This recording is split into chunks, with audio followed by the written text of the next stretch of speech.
Olá, amigos. Os desafios da operação do sistema elétrico brasileiro frente ao aumento das fontes renováveis. Esse é o título de um artigo produzido pelo professor Nivaldi de Castro e eu mesmo, Sidney Martini, ambos atuantes no GESEL, no grupo de estudos do setor elétrico. A operação do sistema, como um todo, dá vida aos ativos desse sistema, fazendo-os atingir os seus objetivos. Ainda faz com que sejam incorporadas e aceitas modificações, superando contingências, garantindo a quantidade necessária, a qualidade e a regularidade que são exigidas como a confiabilidade necessária, e tudo isso sendo feito ao menor custo.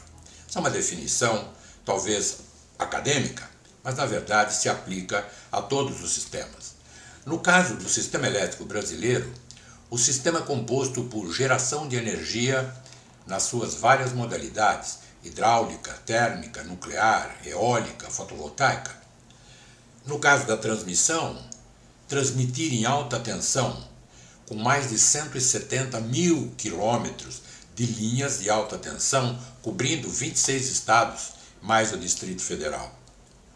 Olhado pelo lado da distribuição, operar a distribuição significa, em média, tratar mais de 5.500 municípios que são conectados às linhas de transmissão ou às gerações locais e atendendo a mais de 90 milhões de ligações elétricas, que demandam energia para várias finalidades: para a finalidade rural, para a finalidade industrial, comercial e residencial. Operar um sistema elétrico é fazer com que o fluxo de energia possa suprir todos os consumidores, ininterruptamente, mesmo com as variações de demanda individuais causadas por cada um dos consumidores. Isso é uma missão de alta complexidade, e a isso dá-se o nome de operação do sistema elétrico brasileiro. Desde as primeiras instalações elétricas no Brasil, lá em 1880, até os dias de hoje, o sistema elétrico vem crescendo, cobrindo novas regiões, atendendo novas demandas. Operar esse sistema significa coordenar a geração, a transmissão e a distribuição de energia elétrica com qualidade, ininterruptamente. Para operar a geração, é preciso dispor de capacidade, de equipamentos que possam gerar a energia demandada. Para operar a transmissão e distribuição, é preciso que hajam linhas das mais distintas tensões e subestações e que sejam bem dimensionadas para que o fluxo elétrico possa escoar até os consumidores. Isso requer que tanto na geração como na transmissão, como na distribuição, haja um constante monitoramento para que as ampliações necessárias sejam feitas antes da necessidade expressa pelos consumidores, pois quando manifestarem a necessidade, as instalações devem estar aptas a poder atender. Focando somente na geração elétrica, atender a demanda de consumidores conectados significa coordenar a produção de energia elétrica em função das solicitações dos consumidores. A cada equipamento ou lâmpada que se liga, uma solicitação de energia é demandada da rede e é preciso um incremento de geração para suprir essa nova demanda. Se uma indústria, por exemplo, liga um forno elétrico potente e a correspondente geração de energia não é feita imediatamente, a tensão de fornecimento na rede cai, caindo com ela também a frequência que no caso brasileiro é de 60 Hz.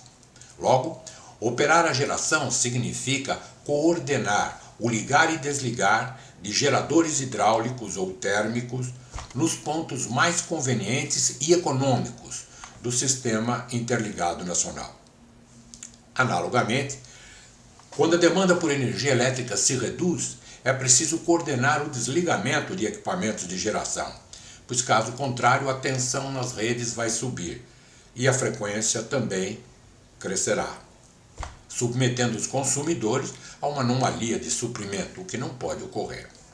Logo, essa tarefa de operar, como aqui descrita, pressupõe que seja possível variar o volume de energia produzido para mais e para menos, em função da demanda do consumo. No entanto, isso só é possível quando se dispõe de equipamentos que permitam fazer essa variação e que permitam serem ligados e desligados rapidamente, de acordo com as variações da necessidade. Mas nem todos os equipamentos conseguem atender a essas necessidades de variação de maneira tão rápida. Por exemplo, uma usina hidrelétrica que é alimentada por um rio sem que haja um reservatório de montante atrás da geração, ela só pode gerar enquanto houver água passando. Se a demanda for menor, essa água vai ser jogada fora. Se a demanda for maior, ela não tem água para poder suprir a capacidade demandada. Por isso é que é importante um reservatório a montante das usinas que permitam a flexibilidade para atender às variações de demanda impostas pelos consumidores. A limitação na construção desses reservatórios de água de montante representa uma limitação da capacidade de operação, de acumular água para que as usinas hidrelétricas possam funcionar. Isso dificulta e limita a gestão operacional, principalmente em períodos em que a variação de chuva é muito ampla. Às vezes, por vários anos, não chove o que é esperado. Logo, se coloca o sistema com risco de não ter água para poder operar as usinas, no caso das hidrelétricas. No caso dos geradores serem térmicos, portanto, energia elétrica produzida através de vapor de água, que para ser vapor é necessário que haja calor, e para que haja calor significa queima de gás, de óleo diesel, de carvão, de lenha.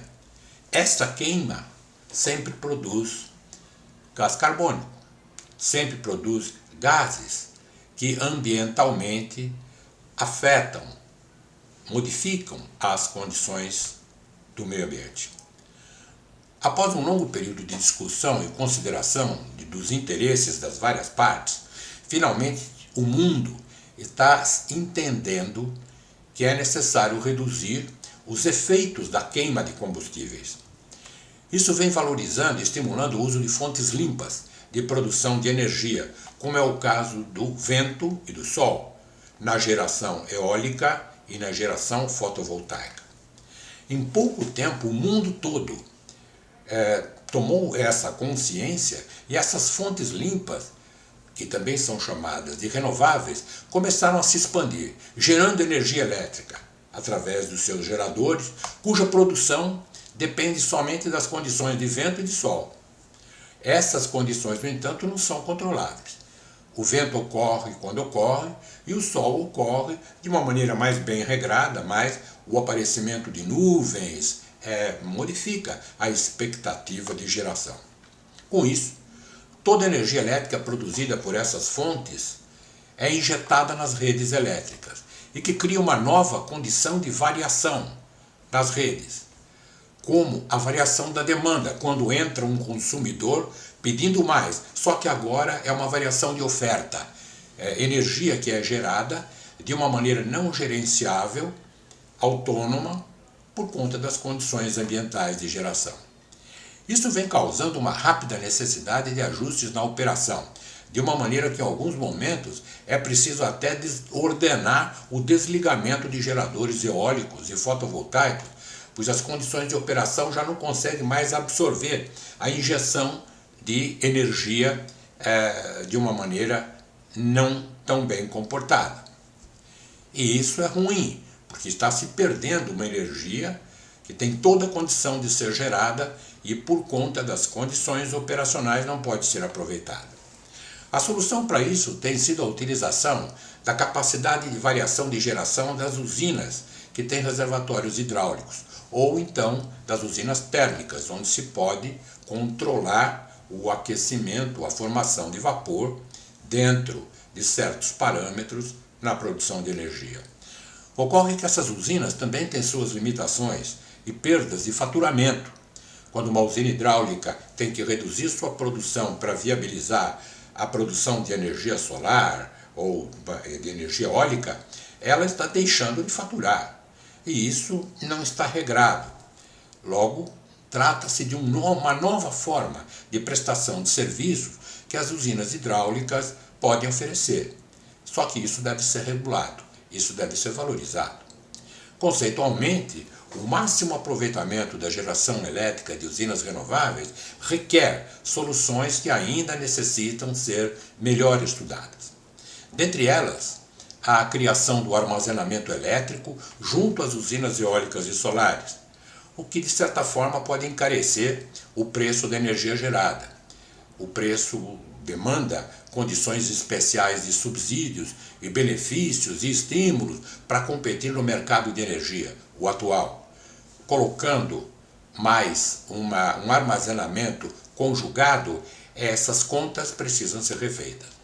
Uma outra solução seria a criação de um novo produto elétrico, que poderia ser a energia elétrica de oferta variável, para consumidores que possam receber energia de fontes renováveis na quantidade que é gerada, numa contratação praticamente ponto a ponto, ou seja, sem a garantia de uma permanência de oferta de energia. Alguns processos podem até aceitar esse tipo de recepção de energia.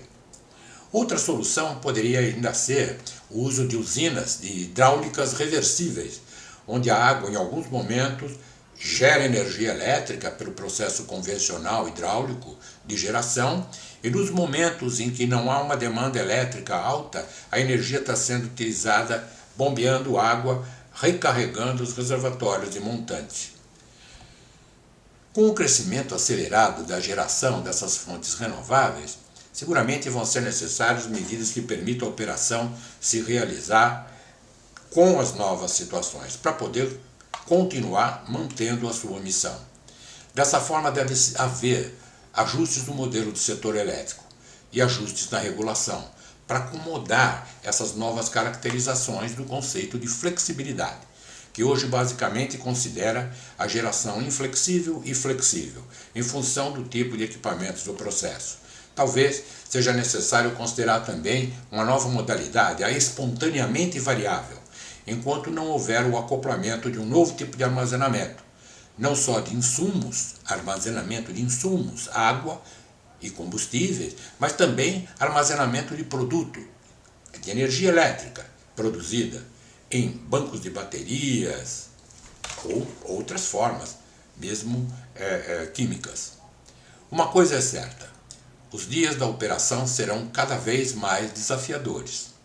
Cabe a ela, a operação, se antecipar aos problemas que enfrentará, sinalizando suas limitações naturais da operação, promovendo regramentos que permitam que realizem o seu papel, operar o sistema elétrico brasileiro.